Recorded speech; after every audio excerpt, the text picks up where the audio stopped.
Assalamualaikum warahmatullahi wabarakatuh. Perkenalkan, nama saya Lisa Umami, NPM 7130. Baiklah, di sini saya akan menjelaskan tentang pemahaman terhadap permasalahan masyarakat dalam dakwah. Yang pertama adalah pengertian permasalahan masyarakat.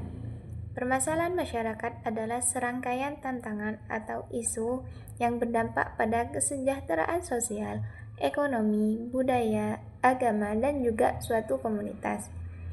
Permasalahan ini bisa timbul akibat perubahan lingkungan, dinamika sosial, atau kebijakan yang tidak merata. Yang kedua adalah faktor penyebab permasalahan masyarakat.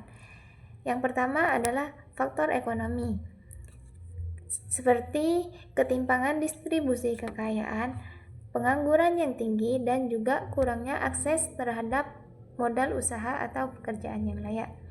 Yang kedua adalah pendidikan, seperti rendahnya tingkat pendidikan di sebagian besar masyarakat, kurangnya fasilitas pendidikan yang berkualitas, dan juga kesenjangan akses pendidikan antara daerah perkotaan dan pedesaan. Yang ketiga adalah sosial, seperti konflik antar individu atau kelompok. Yang terakhir adalah budaya, seperti lemahnya penghayatan terhadap nilai-nilai tradisional dan agama, dan juga penyimpangan perilaku yang bertentangan dengan norma masyarakat. Yang ketiga adalah permasalahan yang sering ditemukan di masyarakat, yaitu yang pertama adalah krisis moral, seperti menurunnya kesadaran dan akan pentingnya akhlak dan etika. Yang kedua adalah penyimpangan agama, seperti pemahaman yang dangkal atau salah terhadap ajaran agama. Yang ketiga adalah ketimpangan sosial dan ekonomi, ketidakseimbangan antara golongan kaya dan miskin. Yang keempat adalah keterbatasan pendidikan, seperti kurangnya akses pendidikan bagi kelompok masyarakat tertentu, dan juga rendahnya kesadaran akan pentingnya pendidikan formal dan non-formal. Yang terakhir adalah perubahan sosial, seperti hilangnya budaya gotong royong dan kebersamaan.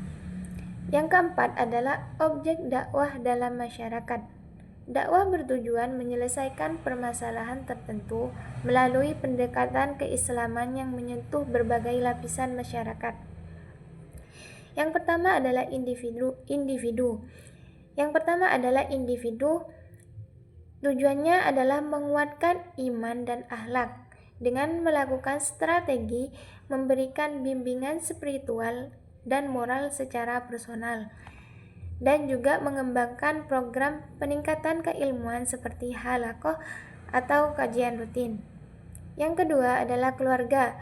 Tujuannya adalah menanamkan nilai-nilai Islami dalam kehidupan rumah tangga dengan menggunakan strategi mengadakan kegiatan printing Islami atau mendorong komunikasi efektif antara anggota keluarga.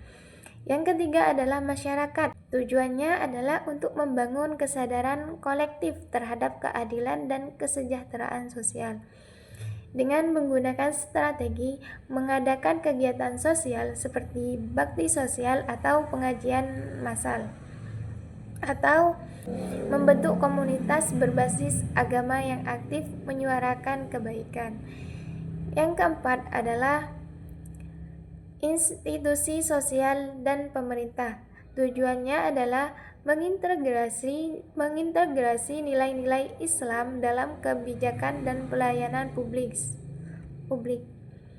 Tujuannya adalah mengintegrasi nilai-nilai Islam dalam kebijakan dan pelayanan publik. Yang kelima adalah analisis sosial dalam dakwah. Analisis sosial dalam langkah sistematis untuk memahami dinamika masyarakat mencakup aspek berikut. Yang pertama adalah struktur sosial. Contohnya memahami posisi kelompok rentan untuk menyusun dakwah yang inklusif. Yang kedua adalah norma dan nilai sosial, yaitu adalah mengidentifikasi norma yang mendukung atau bertentangan dengan ajaran Islam. Yang ketiga adalah masalah sosial, yaitu adalah mengidentifikasi isu spesifik seperti kemiskinan, ketimpangan gender, dan masalah kesehatan. Yang keempat adalah perubahan sosial, yaitu dengan cara mengadaptasi metode dakwah sesuai perubahan zaman. Yang terakhir adalah partisipasi masyarakat, dengan cara mengajak masyarakat aktif dalam menyelesaikan masalah mereka. Kesimpulannya adalah dakwah harus menjadi solusi komprehensif yang tidak hanya memperbaiki akhlak, tetapi juga menyelesaikan permasalahan mendasar masyarakat. Dengan analisis sosial yang baik, dakwah dapat menjangkau semua lapisan masyarakat dan menciptakan perubahan yang positif secara holistik. Mungkin cukup sekian dari saya, kurang lebihnya mohon maaf yang sebesar-besarnya. Wassalamualaikum warahmatullahi wabarakatuh.